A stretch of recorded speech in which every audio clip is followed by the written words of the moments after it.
साथियों नमस्कार, कैसे हैं आप सब लोग। आज एक इम्पॉर्टेंट टॉपिक पर अपन चर्चा करेंगे, करप्शन वर्सेस ब्राइब।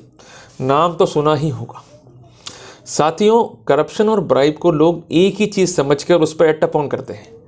लोगों का ये कहना है और मानना है कि जिसने पैसे लिए और वो पब्लिक सर्वेंट है तो वो भ्रष्ट है। बट यूजुअली ये कंसेप्ट बहुत डिफर है। अगर हम एक लेमैन के एंगल से देख रहे हैं तो करप्शन और ब्राइब हमें एक जैसे ही दिखते हैं, बट हम एक लॉयर, एक जूरिस्प्रूडेंस, एक जूरिस्ट के एंगल से देखते हैं तो दोनों कंसेप्ट ही अलग अलग है। साथियों, करप्शन को रोकने के लिए जो पहला एक्ट हमारे देश में आया था, जो कि स्पेशल एक्ट के रूप में प्रपोन्ड हुआ, जिसका नाम था प्रिवेंशन ऑफ करप्शन एक्ट 1947। मजे की बात क्या थी कि इसमें करप्शन को डिफाइन ही नहीं किया गया था, भले ही एक्ट का नाम था प्रिवेंशन ऑफ करप्शन एक्ट। साथियों, समय बीतता गया, बट माइथोलॉजी या जूरिस्प्रूडेंस व्यू यही था कि पैसा लेगा तो ही करप्ट है, पैसा नहीं लेगा तो वो करप्ट नहीं है। तो कुल मिला के पैसों का लेन देन ही एक क्राइटेरिया बन चुका था करप्शन को तय करने का।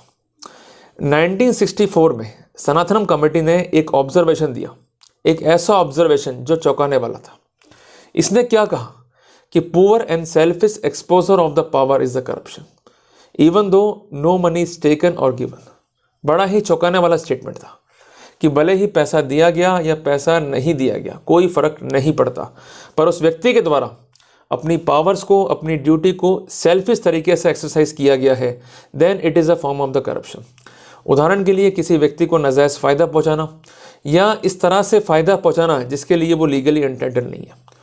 हम एक छोटा सा जो है उदाहरण लेते हैं। मान लीजिए कि ए और बी के बीच जो है वो झगड़ा हुआ और दोनों ही सी के पास पहुंचते हैं, जो कि है पुलिस वाला। झगड़े में असली दोष जो है बी का दिखाई देता है, ए का दिखाई नहीं देता है। पर चूंकि बी और सी की कास्ट सेम है तो वहां पर सी ने बी को फेवर किया और ए का मुकदमा जो है दर्ज नहीं करा, भले ही बी गलती पर था। तो यहां पर सी ने भले ही पैसे नहीं लिए, पर उसने अपनी पावर को गलत तरीके से एक्सरसाइज किया है। It is called poor and selfish exposure of the power, then he would be a guilty of the corruption. Clear है? ब्राइब क्या है? एक फॉर्म है करप्शन का, जिसमें पैसों का लेन देन भी होता है या गिफ्ट का लेन देन भी होता है।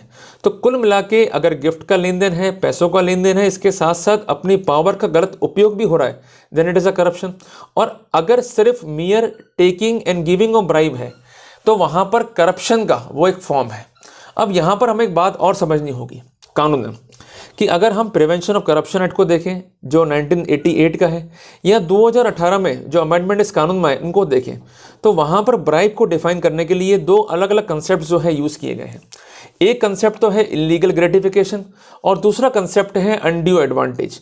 इलीगल ग्रेटिफिकेशन मीन्स ऐसा ग्रेटिफिकेशन या ऐसा लाभ जो कि आपका लीगल रिन्यूमरेशन नहीं है, पर शर्त क्या है? It should be obtained as a motive और रीअवार्ड। तो कुल मिला के ब्राइब को अगर 1988 के एक्ट में देखें तो वहां पर इसे इनलीगल ग्रेटिफिकेशन के रूप में लिखा गया है। और इसके अलावा अगर 2018 के अमेंडमेंट एक्ट में देखें तो वहां पर इनलीगल ग्रेटिफिकेशन को अनड्यू एडवांटेज के रूप में लिखा गया है कि ऐसा एडवांटेज जिसको लेने के लिए आप इंटाइटल्ड नहीं हैं, आपने इनलीगल मैनर में उसको जो है ऑब्टेन किया है अपनी पावर को गलत तरीके से एक्सरसाइज करने के लिए।